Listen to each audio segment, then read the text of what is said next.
Good evening, folks. Welcome back to Ibrox after Rangers 3, Kilmarnock 1 today in the Scottish Premiership. 3 points for Rangers. That was obviously an important thing today.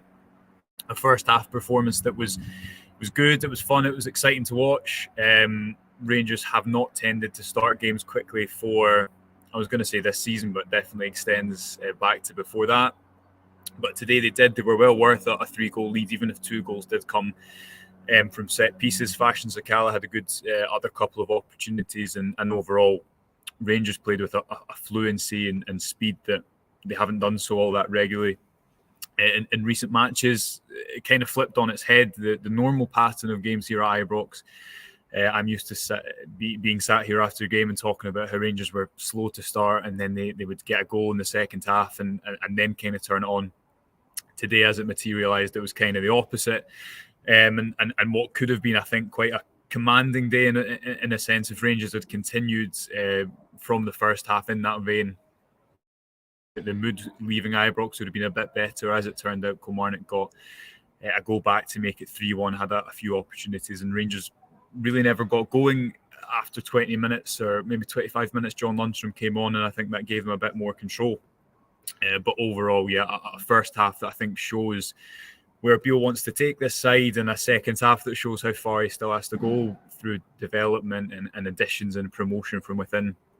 Speaking in the press conference after the game, he picked out Antonio Čolak as someone he was particularly happy with today. I thought the Croatian did really well leading the line.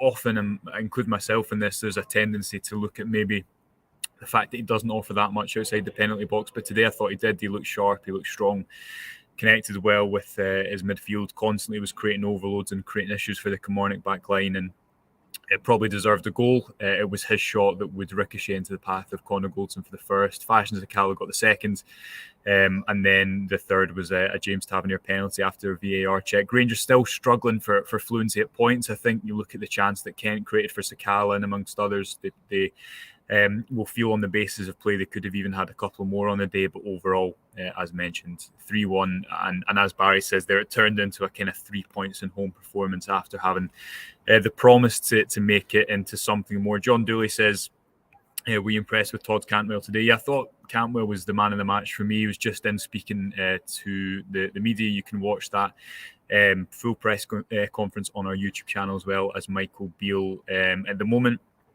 Cantwell on the ball I thought was really good. Even in the second half, he was probably the only player whose levels didn't really drop throughout the whole 90 minutes. Off the ball, he's really impressed me so far, Cantwell, because he had this reputation coming in, and he acknowledged it himself in an interview early on about being a bit of a luxury player, but I think that was a bit unjustified when you look at the work that he's done so far early on in his Rangers career. But I thought he was really promising, as I say, on and off the ball. Energetic performance. The midfield looked a lot better with Raskin and Cantwell, even if Raskin did tire, and Beale reiterated after in the press conference that it looked like a game where maybe Raskin, towards the second half, he hasn't played that much football. But overall, I thought in the first half he was really strong as well. Should mention that Malik Tillman, nothing serious, his absence today. Beale said he tried to train this week but had a bit of pain. Obviously, he was an injury out heading into the League Cup final, last weekend, but he's expected to be back for one of the 2 games coming up next week. Another comment here saying a good first half, a bit of a boring second one. Will saying great first half, complacent in the second. And another comment here highlighting Cantwell. Great first half, Cantwell, superb. But the second half display probably cost. Can't read that. Suter minutes. Yeah, spot on. It's something that Michael Beale spoke about in his press conference, saying that he was frustrated the state of the game. He wasn't able to give Suter more minutes. Obviously, he needs those minutes to get up to speed, having had such a long time out of the side with injury. And I guess that'll be one frustration. And frustration wasn't a word that was being discussed in the first half-time after that first half. But certainly towards the end of the game, the tempo had kind of slowed for Rangers, and it was just about getting the points over the line. Another comment here saying Cantwell and Raskin have to be the core going forward. Yeah, absolutely. I mean, I thought that midfield looked so much better with them either side of it. Midfield is the predominant area where I think Rangers have looked like they've lacked energy. It's something that Michael Beale spoke about in his press conference in the week. He said when he was pressed on what needed to change, he said the energy that we have on a match day.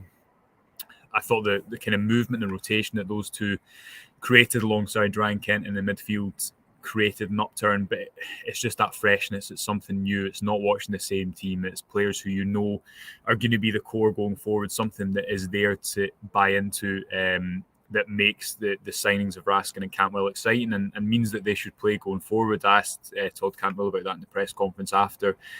The kind of cliche answer that obviously he has to fight for his place, but he wants to play matches. The next time a cup final comes round, or a game of that magnitude, you'd hope that those two players are in the team, because they've obviously been signed for a reason. They've been signed to be starters, and hopefully today is the first game of many where that continues to be the case. And Will there saying that Čolak and Cantwell, both contenders for man of the match. John saying, I think Todd is only missing a goal from his performances so far. Yeah, he's been very good, and he's taken to life at Rangers very quickly. I think you can just see how technically good he is as a player. Interesting that he seems to be more of a middle to third player than a front three player. I remember watching him before he came up, and something we put in our scout report was that this isn't a winger you're going to want to isolate and who's constantly going to beat his man and hit shots. I think he's a player who can progress play and pick out passes and do clever things, but also what we've seen so far is he's willing to match that with his work off the ball, and that's so important, because I think in a stadium like this, you won't really get anywhere without hard work unless you are a top player, probably out with the realms of players that Rangers can bring to the club financially. Cantwell certainly seems to have that hard work to go in hand with the talent that he showed so far, and justifiably for many people, I think he was the man of the match today, even if Ben Davies was the one who got it from this stadium. Announcer Matthew there saying Cantwell looks better as a number 8 than he does as a number 10. Alan says, what do you think Čolak did well today? I thought Čolak, his use of the ball in the first half was really good. He wasn't turning and switching play in the same way that Morelos does, but by coming into midfield, he was creating a problem. Ash Taylor, he turned him a couple of times, but he was dragging him out of the defence. If Taylor didn't follow him, then he was creating a free pass, and he always provided a passing option forward. I thought the bit that summed it up the best for me was that chance for Sakala where Kent crossed it towards the left.